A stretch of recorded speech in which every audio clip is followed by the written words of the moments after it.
반갑습니다. 오늘도 예배에 오신 여러분들을 환영하고요. 오늘도 하나님이 우리 가운데 주시는 말씀이 분명히 있습니다. 하나님이 주시는 말씀은 살아있고 운동력 있는 말씀이에요. 그래서 살아있다, living and active, 운동력 있다. 그래서 그냥 듣고 한 귀로 나가는 그런 것이 아니고 내 귀에 들어와서 내 영혼 속에, 내 몸 속에서 워킹하고 운영하는 그런 하나님의 말씀입니다. 그 말씀을 기대하고 여러분 또 사모하는 마음으로 말씀을 들으셨으면 좋겠어요. 아까 우리가 성경 본문 읽은 것처럼 서기관이라고 하는 사람이 있어요. 서기관, 지금은 저희가 잘 쓰지 않는데 왜 서기관이 있는가? 이 사람들이 뭐 하는 거냐면 지금은 성경책, 여러분들 성경책 있지만 이렇게 책도 잘 출판이 되고 그다음에 필요하면 복사도 할 수 있고 스캔도 얼마든지 뜰 수 있는데요. 이 당시에는 그런 게 안 됐어요. 그래서 성경책을 어떻게 사람들이 읽을 수 있었냐면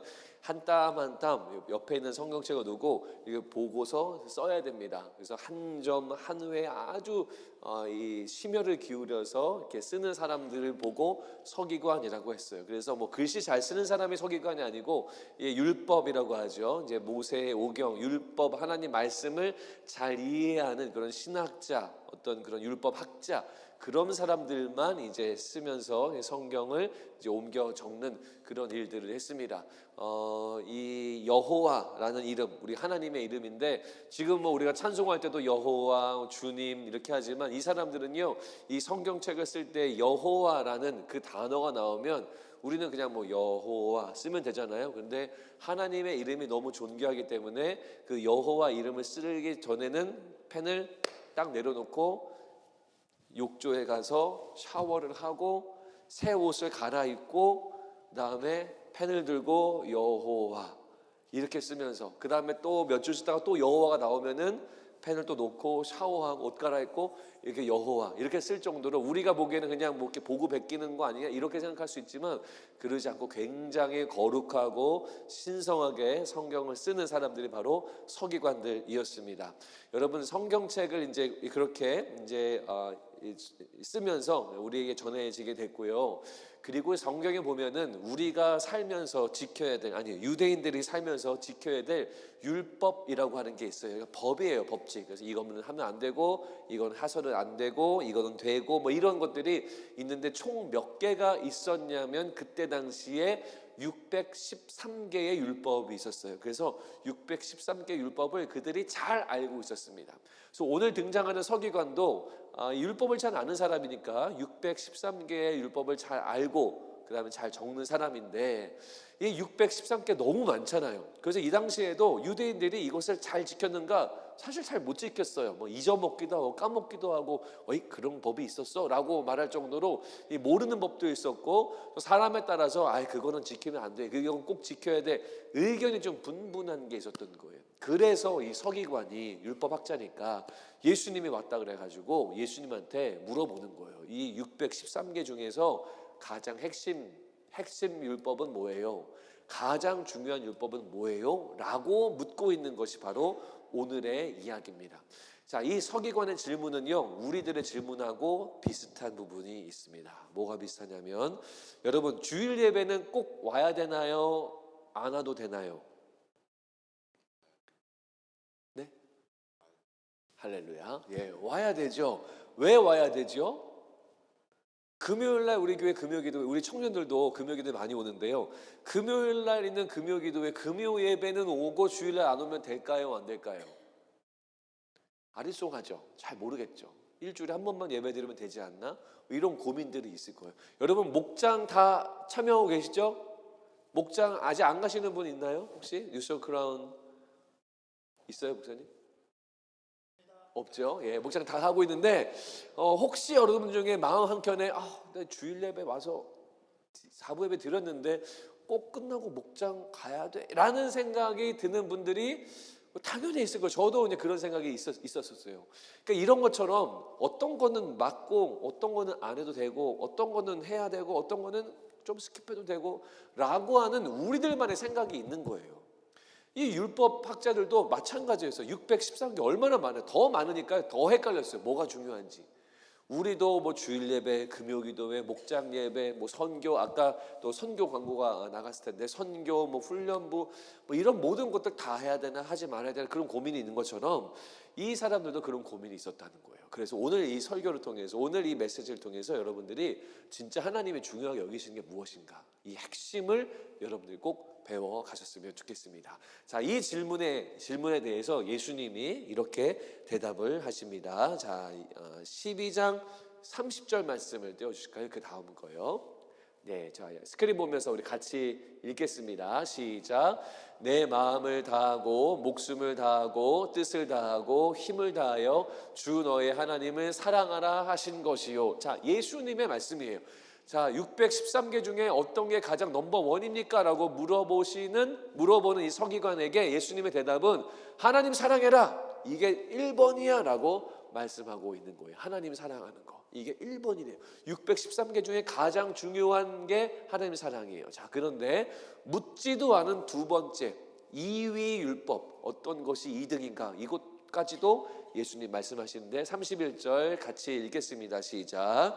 둘째는 이것이니 내 이웃을 내 자신과 같이 사랑하라 하신 것이라, 이보다 더 큰 계명이 없느니라. 자, 둘째는 뭐냐면 이웃을 사랑하는 거다라고 말해요. 그래서 첫째는 하나님 사랑, 둘째는 이웃 사랑. 근데 사실 예수님이 이거 1순위, 2순위 이렇게 뭐 차등을 두신 게 아니라 사실 하나님 사랑, 이웃 사랑 이거 자체가 다 중요하다, 제일 중요하다라고 말씀하고 계시는 거예요. 그래서 그 다음 슬라이드 보여주시면 제일 중요한 율법, 가장 기본이 되는 율법, 그 많은 율법 중에 가장 핵심이 되는 것, 근간이 되는 것, 정말 핵심 포인트가 되는 것, 그것은 바로 하나님을 사랑하고 이웃을 사랑하는 거다라고 예수님이 정리해 주고 계시는 겁니다.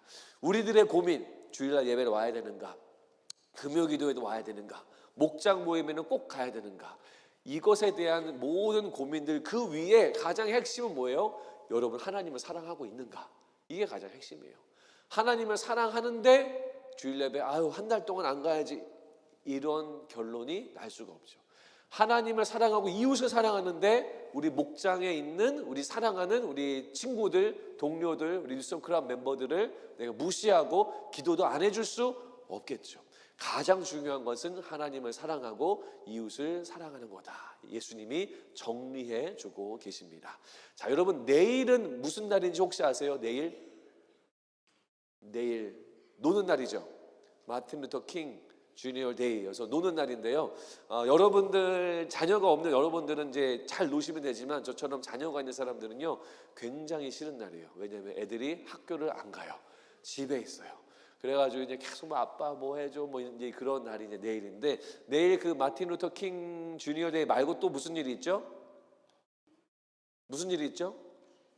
취임식, 그렇죠. 도널드 트럼프 47대 미국 대통령의 재선이 돼가지고 그래서 내일 취임식을 합니다. 그래서 내일은 이 미국 사회에서는 굉장히 중요한 일들이 있는 날이에요. 그런데 내일도 중요하지만 오늘도 어마어마한 일이 벌어지고 있는데, 혹시 이 미국 땅에 오늘 무슨 일이 벌어지는지 혹시 아시나요, 여러분?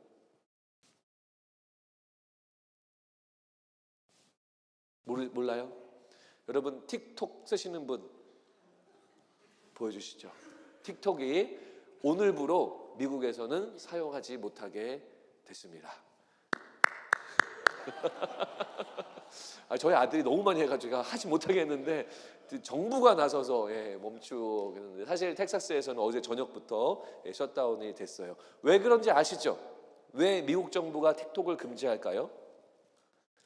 틱톡이 뭔지 모르실 수 있죠. 틱톡은 뭐냐면 페이스북, 인스타그램 같은 뭐죠? 이 소셜 미디어, 소셜 네트워킹하는 그런 SNS 앱이죠. 그런데 특별히 틱톡은 영상을 이제 그 뭐 스레드나 페이스북 글을 쓴다면, 인스타그램 사진을 올린다면, 틱톡은 이제 영상을 재미있게 편집해가지고 이제 올리는 그런 너무나 많은 사람들이 쓰는 앱이죠. 미국에서 몇 명 쓰는지 아세요? 틱톡 쓰신 분 너무 다 쓰시죠? 여러분들 옛날 사람인가? 다 쓰시죠? 틱톡은요 미국에서만 1억 7천만 명이 쓰는 앱입니다. 제일 아마 넘버 원일 거예요. 제일 많이 쓰는 앱이에요. 저런 많은 사람들이 쓰는 앱인데, 그리고 재미있고 우리 학생들도 좋아하고 우리 젊은 친구들 좋아하고 어린이들 좋아하는 그런 좋은 앱인데 미국 정부가 왜 이걸 셧다운 시킬까요? 이유가 뭐냐면 이 틱톡이 중국에 기반을 둔 회사다라는 거예요. 근데 본인들은 아니라고 지금 주장하고 있죠. 근데 미국 정부 보기에는 딱 봐도 너네 중국 회사지. 그래서 1억 7천만 명의 미국 사용자, 유저들의 그 개인적인 인포메이션을 지금 중국 정부에다가 다 그대로 주고 있다라고 하는 의심 정황 플러스 증거들이 미국 정부는 있다라고 주장하는 거예요. 그래서 우리는 더 이상 봐줄 수 없다. 우리 미국인의 정보를 가져가는 일을 멈춰라. 그래서 우리가 이 틱톡을 금지하겠다.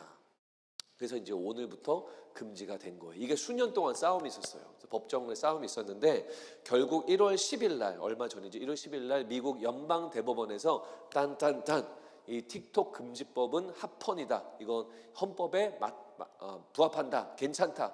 그래가지고 19일부터 이게 금지가 된 거예요. 물론 이제 트럼프가 내일 취임하면 90일, 90 days 그 유예를 좀 할 거다라고 나오긴 했는데 아직은 모르겠습니다. 아무튼 이 법정 싸움을 할 때 대법원이 이것을 판결한 이유가 있어요.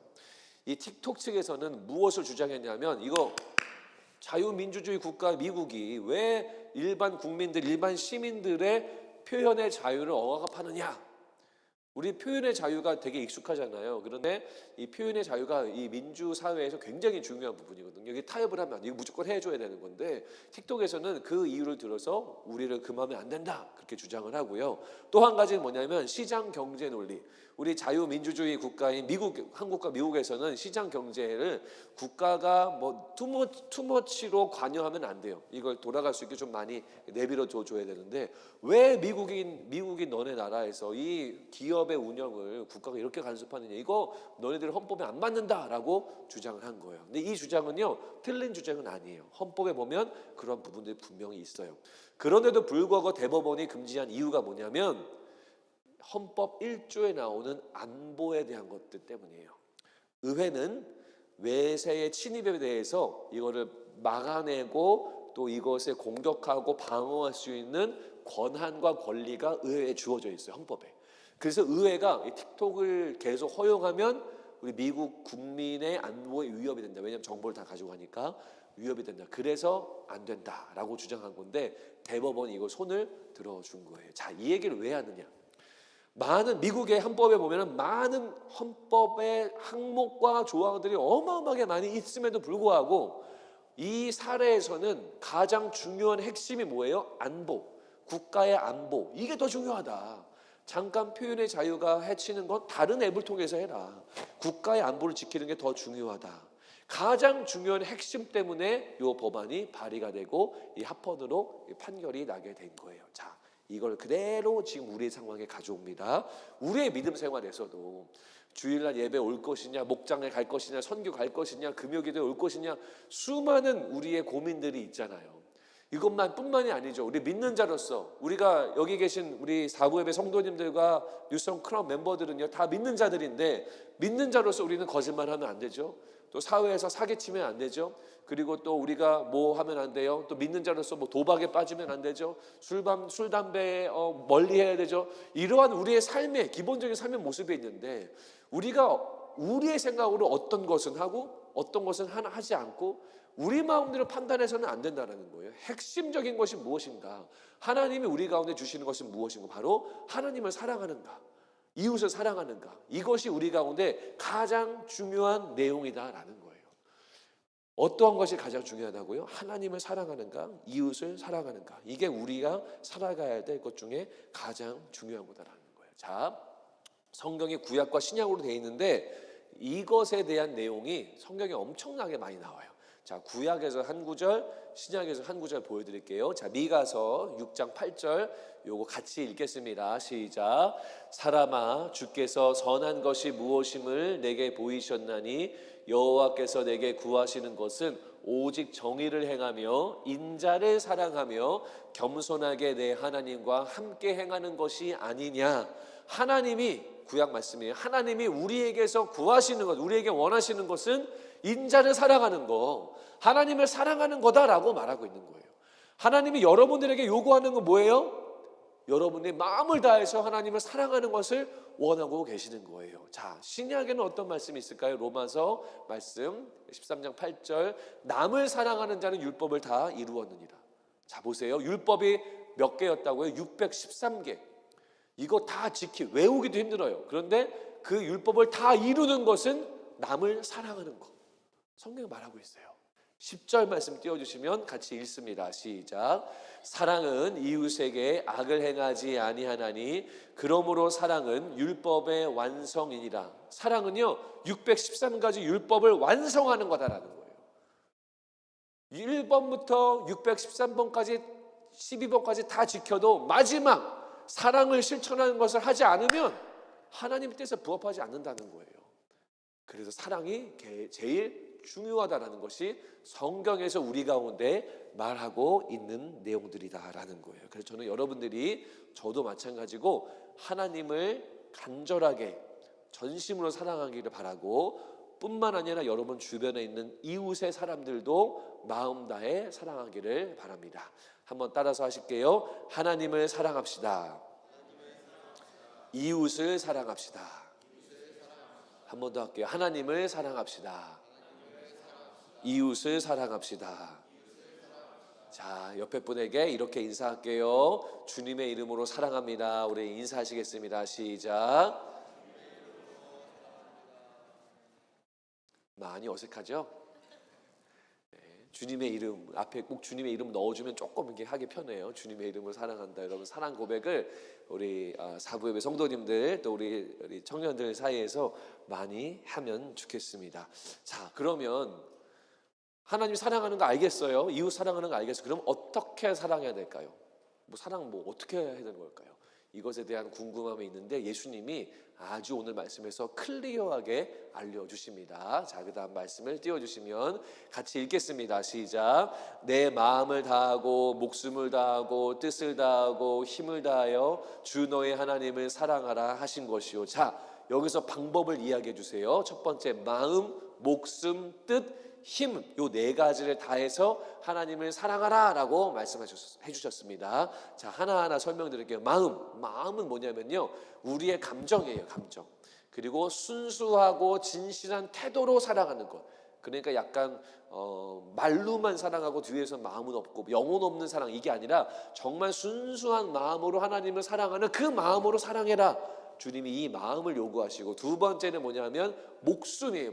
목숨은 여러분의 생명, 그 여러분의 그 플래시, 육체를 다해서, 힘을 다해서, 이 근육 이런 것들 다해서 하나님을 사랑해라 라는 것이 바로 목숨을 다해 사랑하는 것. 세 번째는 뜻을 다해 사랑하는 건데, 이건 생각하고 지각하고 사랑해라. 그냥 아무 생각 없이 하나님 사랑해, 이게 아니라 정확하게 하나님이 나에게 어떤 사랑을 주셨는지, 성경에 뭐라고 쓰여져 있는지를 확인해서 그 생각, 그 지각을 가지고 하나님을 인지해서 그 뜻을 가지고 하나님을 사랑해라 라고 말하고 있어요. 세 가지, 마음, 목숨, 뜻으로 사랑해라.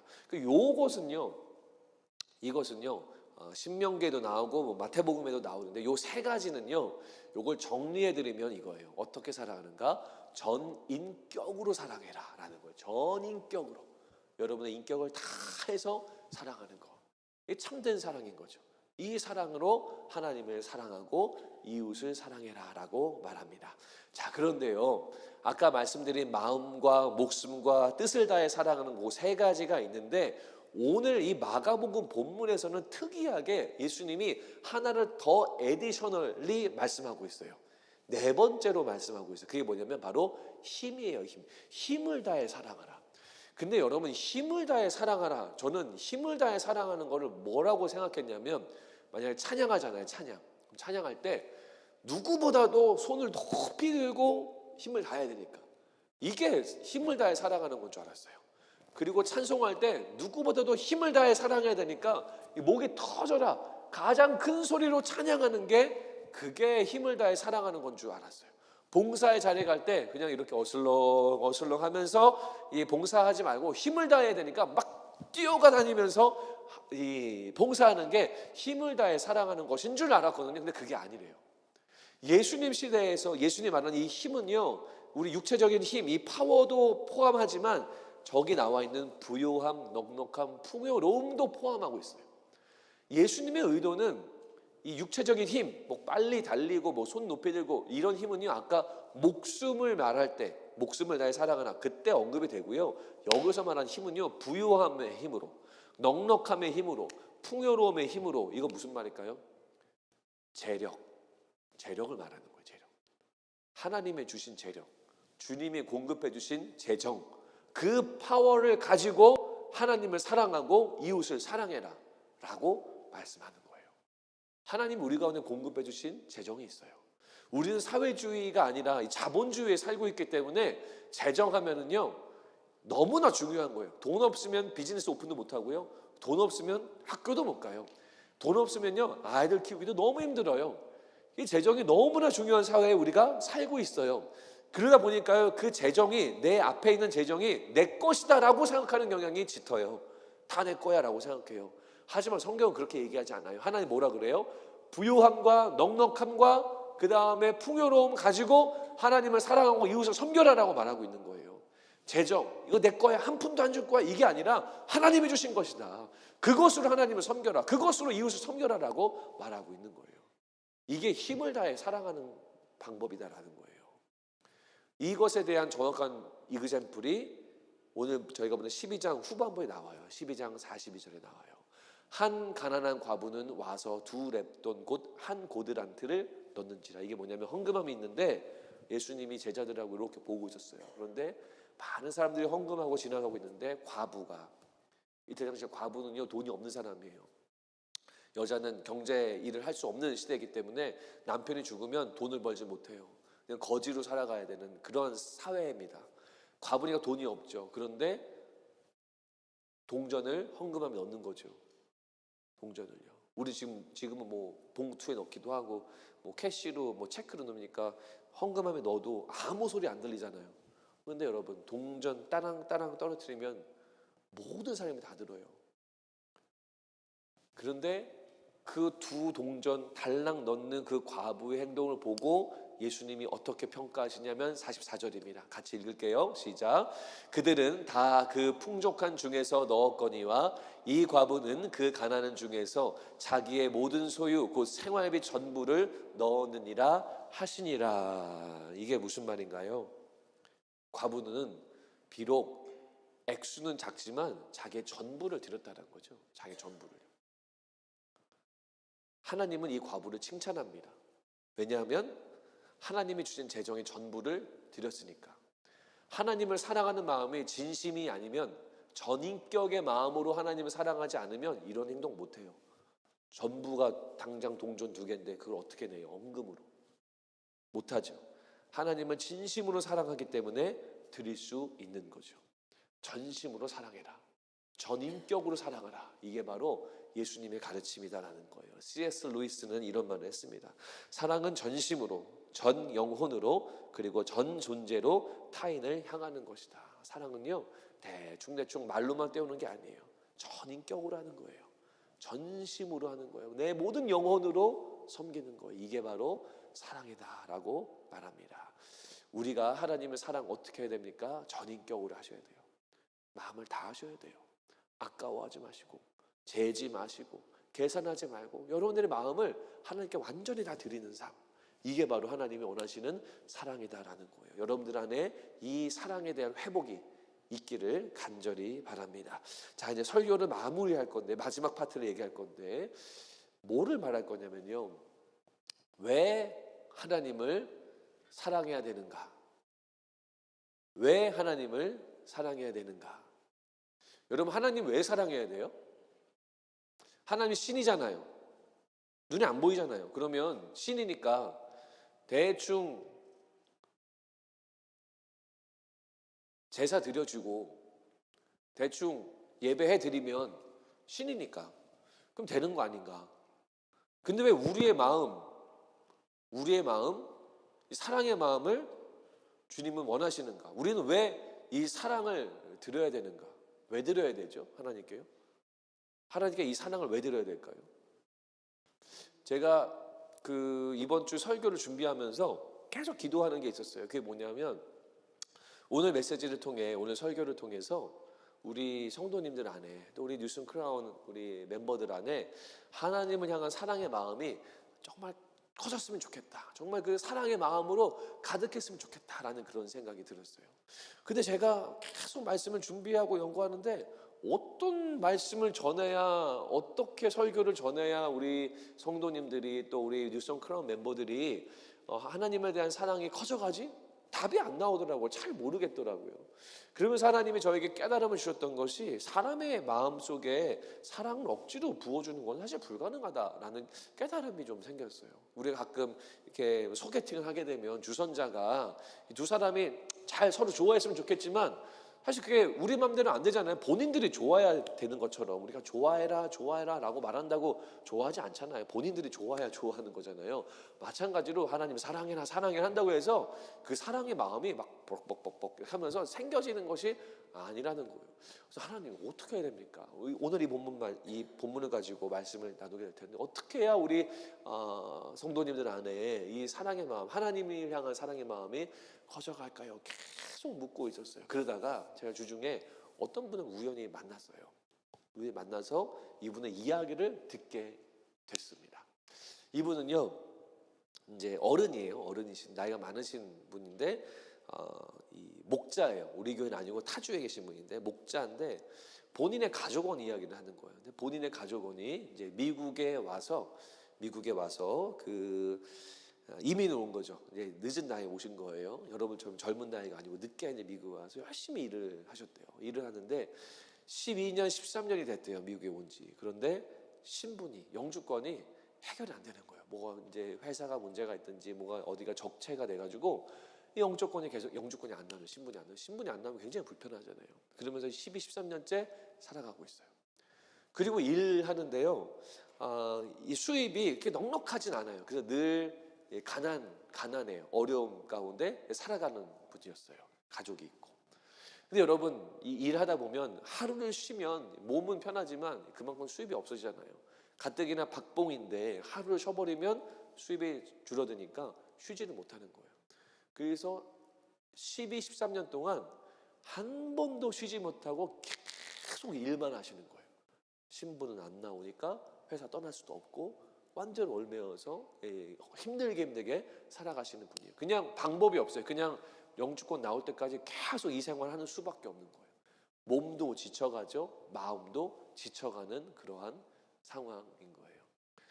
근데 이분이 너무 바쁘고 일을 멈출 수가 없으니까 근교에 뭐 가까운데 뭐 30분 1시간 거리 떨어진 어떤 이렇게 좋은 관광 장소도 여행이나 이런 거를 갈 수 있는 여력이 없는 거예요. 그래서 13년 동안 여행을 단 한 번도 못 갔대요. 뭐 쉰 적이 없으니까.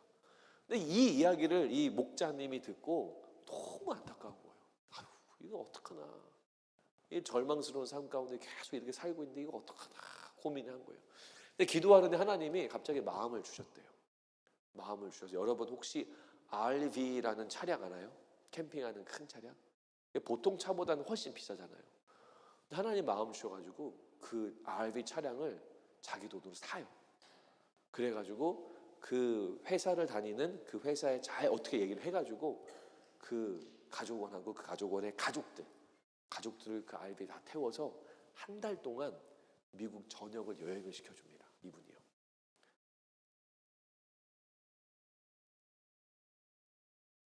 이 사람들은요, 비용 한 푼도 내지 않았어요. 제가 이 이야기를 듣고 너무 충격을 먹어가지고 집에 와가지고 곰곰이 생각을 해봤거든요. 이 사람, 이 가족원은 어떤 마음이 들었을까? 이 호의를 받을 때, 이 사랑을 받을 때 어떤 마음이 들었을까?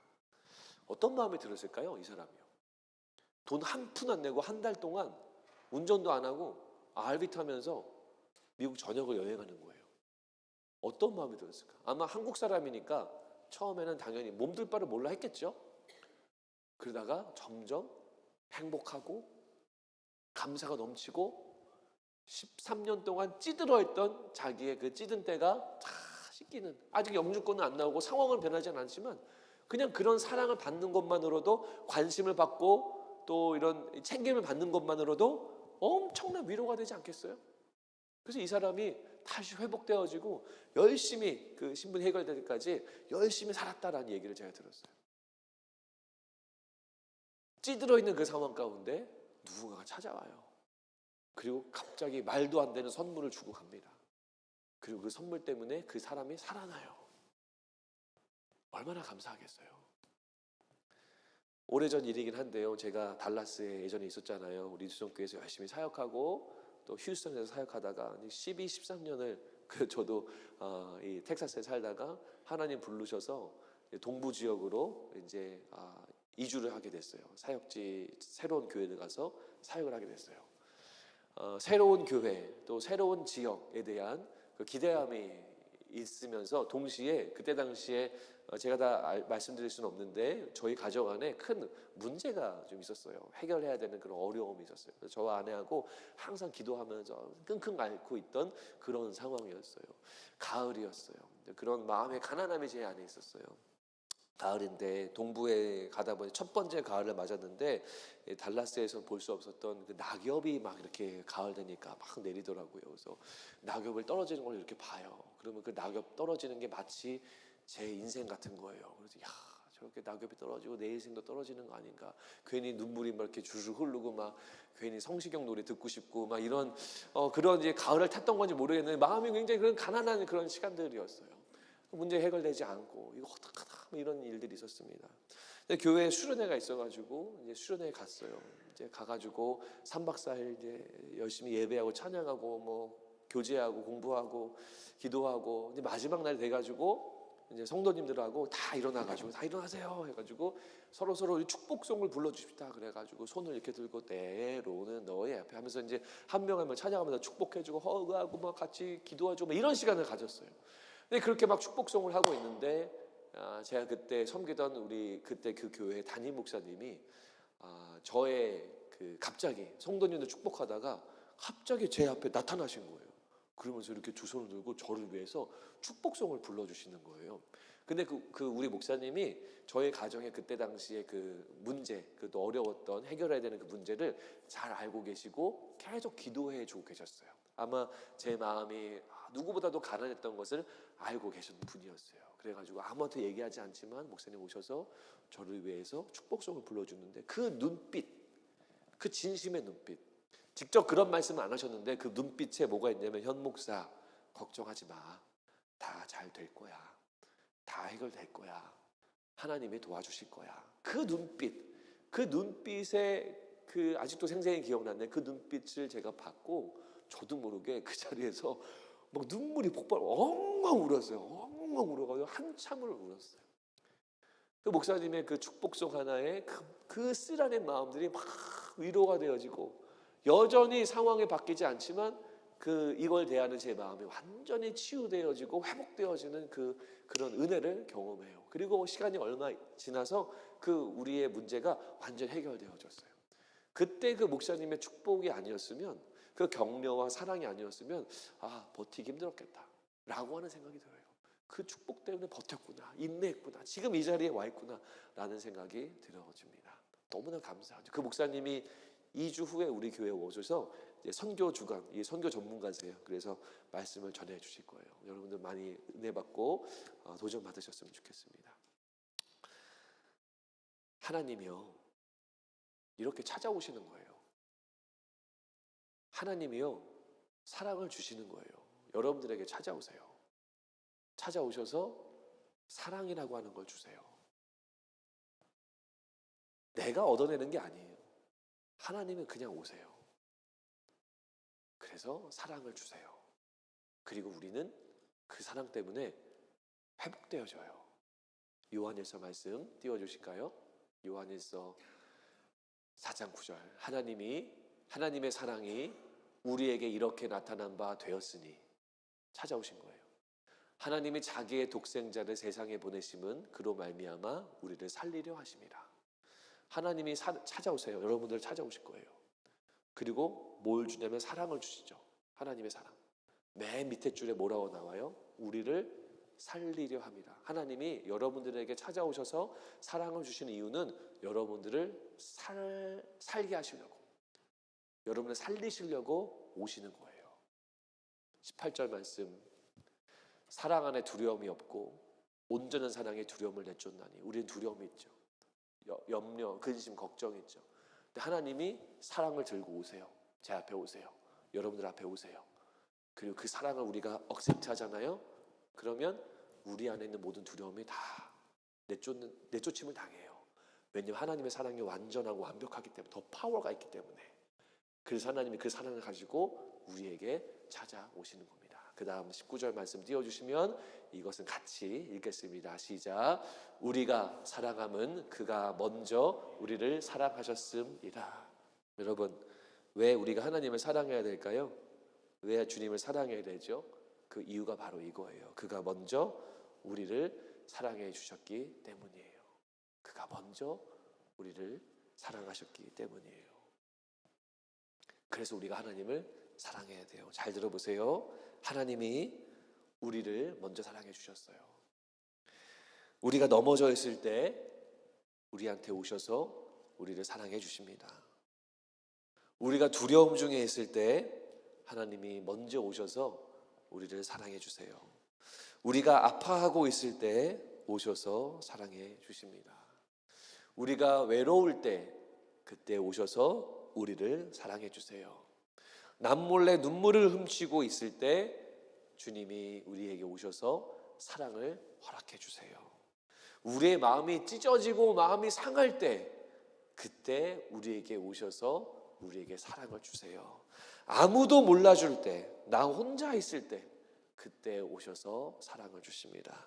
억울해서 가슴 치는 일이 있을 때 그때 오셔서 사랑해 주세요.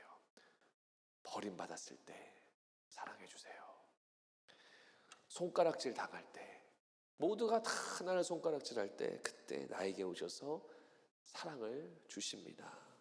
숨이 멎는 것만 같은 바로 그때 우리에게 찾아오셔서 사랑을 주십니다. 연약할 때 사랑을 주세요. 그리고 우리가 여전히 죄인일 때도 우리를 사랑해 주십니다. 로마서 5장 8절 말씀, 우리가 아직 죄인 되었을 때에 그리스도께서 우리를 위하여 죽으심으로 하나님께서 우리에 대한 자기의 사랑을 확증하셨느니라. 이게 하나님의 사랑이에요. 우리에게 오세요. 그리고 사랑을, 완전한 사랑을 주세요. 우리 안에 있는 두려움이 쫓김을 당합니다. 그래서 우리는 사랑해요. 우리가 이분을 어찌 사랑하지 않을 수 있습니까? 우리가 이분을 어찌 외면할 수 있습니까? 하나님이 여러분들을 살리시려고 이곳에 오셨어요. 그리고 여러분들 한 명 한 명의 이름을 다 알고 계세요. 여러분들의 아픔도 아시고 마음 상함도 알고 여러분들의 슬픔도 알고 두려움, 걱정도 다 알고 있습니다. 그런데 하나님의 사랑을 받아들이세요. 그분의 사랑은 더 파워가 있고 더 완전해서 여러분들의 두려움을 다 내쫓게 됩니다. 그리고 여러분들은 사랑하게 될 거예요. 이게 하나님의 사랑입니다. 하나님의 사랑을 받아들이세요. 그리고 하나님께 사랑을 올려드리세요. 과거의 상처, 쓴뿌리, 트라우마, 마음 상함, 외로움, 거절감, 그거 붙들고 살아가지 마세요. 그건 여러분들의 주인이 아니에요. 여러분들의 주인은 하나님 한 분입니다. 그분이 주시는 사랑으로 그 마음을 대체하세요. 완전한 사랑은 모든 두려움을 쫓아냅니다. 여러분의 영혼은 사랑하게 될 거예요. 그리고 그 사랑, 주님이 원하시는 사랑, 주님은 다른 거 원하지 아니하세요. 오직 하나만 원하세요. 여러분들의 사랑을 원하십니다. 그 사랑을 주님께 올려드리는 여러분들 되시기를 바랍니다. 이것이 하나님이 우리 가운데 원하시는 사랑이에요. 다 같이 자리에서 일어납시다.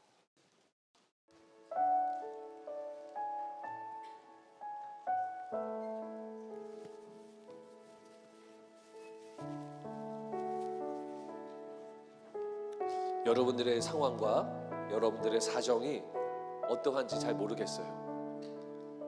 그러나 이 중에는 분명히 있어요. 두려움 가운데 있는 분, 아픔 가운데 있는 분 분명히 있어요. 예수님이 그들에게 찾아오신 것처럼 여러분들이 찾아오셔서 여러분들을 만지시고 여러분들을 온전하게 인도해 주십니다. 하나님의 사랑은 그런 사랑이에요. 그것을 기대하고 사모하는 마음으로 우리가 이 찬양을 주님 앞에 올려드렸으면 좋겠습니다. 찬양할게요. 사랑해요, 사랑해요. 주의 자비 변치 않네. 내 모든 삶 주의 손에 있네. 나 눈을 뜰 때부터 잠들 때까지 나 노래해 주의 선하심. 다시 한번 1절 사랑해요. 주의 자비 변치 않네. 내 모든 삶 주의 손에 있네. 나 눈을 뜰 때부터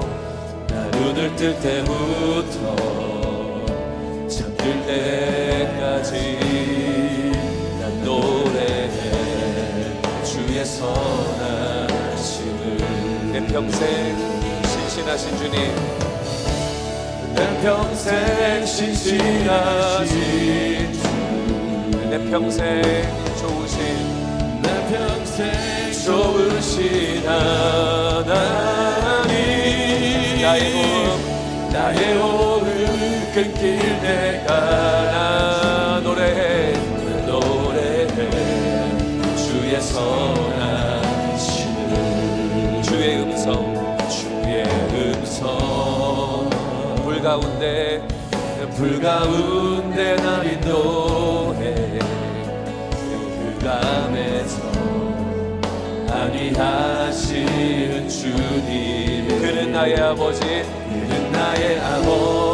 그는 나의 친구, 난 거하리 주의 선하심을. 다시 한번 주의 음성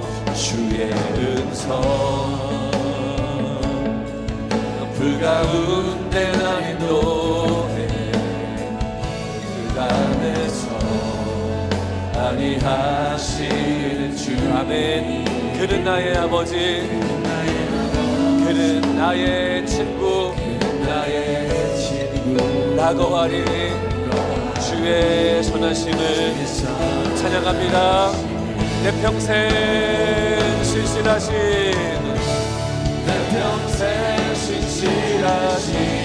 주, 내 평생 좋으신 하나님, 나의 호흡 끊길 때까지 나 노래해 주의 선하심을. 내 평생 신실하신 주님, 내 평생 신실하신 주, 내 평생 좋으신 하나님, 나의 호흡 끊긴 때까지 난 노래해 주의 선하심을. 내 평생의 선하심과 주의 인자하신 성령 나를 따르리니 두려움 없도다. 내 삶을 누려 주께 순복해 모두 드립니다. 주의 선하신 인자 나를 따른 한 번 더 내 평생의 선하심과 주의 인자 성령 나를 따르니 두려움 없도다. 내 삶을 드려 주께 순복해 모두 드립니다. 주의 선하신 인자 나를 따르리니 내 평생 신실하신, 내 평생 좋으신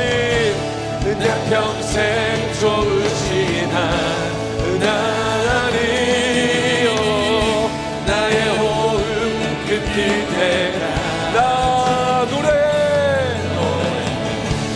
선하심을 한 번 더 내 평생 신실하신 주님, 내 평생 신실하신 주, 내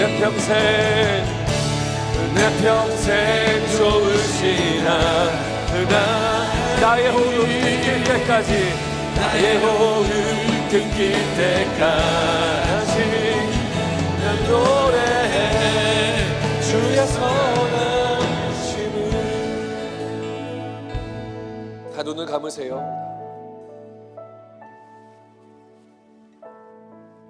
하나님이 여러분들의 삶에 찾아오셔서 돌보십니다. 우리 하나님은 한 번도 여러분들을 떠난 적이 없으세요. 우리 하나님은 여러분들의 이름을 다 아세요. 여러분들의 머리털까지 세신 바 되었어요. 여러분의 현재의 마음, 고통, 아픔, 당혹스러움, 절망, 좌절, 두려움, 우리 하나님이 다 아세요. 절대 주님은 여러분들을 버리지 않았습니다. 항상 여러분들 일평생 주님이 옆에 함께 계셨고 여러분들을 돌봐주셨습니다. 그 사랑을 여러분들 마음속에 받아들이세요. 그 사랑이 여러분들을 온전케 하고 여러분의 모든 두려움을 내어 쫓게 됩니다. 이 믿음 가지고 하나님, 내가 하나님 사랑 붙들고 살겠습니다. 그리고 하나님만을 사랑하는 자가 되겠습니다. 이 믿음의 결단을 드리기 바랍니다. 이 시간 기도할게요. 기도할 때 하나님, 내가 그 사랑 붙들고 살겠습니다. 하나님, 내가 주님만을 사랑하며 살겠습니다. 우리가 합심으로 기도하도록 하겠습니다. 다 같이 기도합니다. 아버지 하나님, 주님 우리 가운데 한 번도 떠나지 아니하신 주님, 그 놀라우신 사랑으로 우리를 인도하신 주님, 하나님 그 사랑으로 우리 사랑하는 모든 아버지 하나님의 영혼들을 만져주시옵소서. 하나님의 사랑으로 만드실 때 두려움이 떠나갑니다. 염려가 떠나갑니다. 상처가 떠나갑니다. 걱정과 근심이 떠나갑니다. 우리가 어떻게 될지도 믿습니다. 위대하신 사랑으로 우리를 돌봐주셨습니다. 하나님 내 평생 돌봐주셨습니다. 지금도 돌보시고 앞으로 돌보실 줄 믿습니다. 두려워하며 놀라지 않게 하시고 하나님 사랑 붙들고 살아가는 우리 모두가 되도록 인도하셔서 하나님만 사랑하는 자, 이웃을 사랑하는 자에게 소망합니다. 하나님 이 사랑을 우리 덮어주시옵소서. 이 사랑을 우리 덮어주시옵소서. 하나님의 사랑으로 각 순간들을 덮어주시옵소서. 하나님의 은혜로 덮어주시옵소서. 명다에 주님을 사랑하는 우리가 될 수 있도록 주님 도와주시옵소서. 아버지 하나님께서 부르신 그 부르심에 소망을 쫓는다 되게 하여 주시고, 아버지 내 자신을 아니라 내 자신을 넘어 이웃을 사랑하는 우리 되게 하여 주시옵소서. 아버지 하나님의 사랑을 방해하는 우리 삶의 모든 것들을 끊습니다. 포기합니다. 아버지 고백합니다.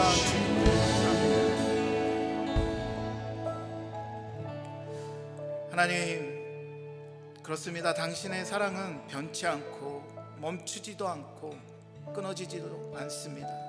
그 사랑이 우리를 찾아왔고 우리에게 그 사랑이 어떠함을 알게 하셨고 보게 하시고 체험케 하여 주셨습니다. 그래서 우리가 그 사랑 때문에 이곳에 있습니다. 아버지, 그 사랑이 우리에게서 멈추는 것이 아니라 나에게를 넘어서 아버지 내 옆에 있는 친구들, 이웃들, 내가 사랑하지 못할 그 사랑까지도 품고 사랑할 수 있도록 아버지 그 충만한 사랑을 부어 주시옵소서. 하나님의 사랑은 넘지 못할 벽이 없습니다. 하나님의 사랑은 뚫지 못할 어떤 것이 없습니다. 아버지, 우리의 모든 감정을 넘어서며 우리의 삶을 넘어서며 우리의 모든 것보다 더 큰 그 하나님의 사랑 앞에 아버지 우리가 어떻게 응답을 하겠습니까? 무엇으로 하나님께 아버지 우리가 대답을 하겠습니까? 우리의 입술을 변화시켜 주시고 우리의 마음을 변화시켜 주시고 아버지 우리의 눈을 뜨게 하셔서 그 확증된 하나님의 사랑을 예수 안에서 보게 하여 주시옵소서.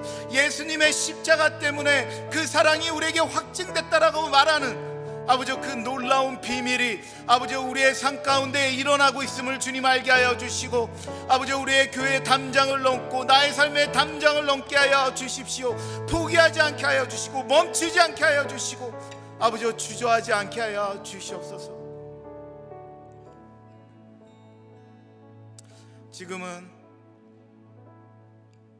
우리를 사랑하시는 주 예수 그리스도의 은혜와 그 아들을 십자가에서 죽게 하심으로 우리에게 그 사랑을 확증하신 아버지의 그 큰 사랑과 항상 우리 안에 계셔서 우리에게 말씀해 주시고 우리가 어떻게 결정하고 사람들을 사랑하도록 도와주시는 그 성령님의 함께 하심이 오늘도 하나님을 마음을 다해, 힘을 다해, 뜻을 다해, 생명 다해 사랑하기로 결단하는 이 자리에 있는 모든 성도들의 머리 위에 지금부터 영원토록 함께 하시기를 주님의 이름으로 축복합니다. 아멘.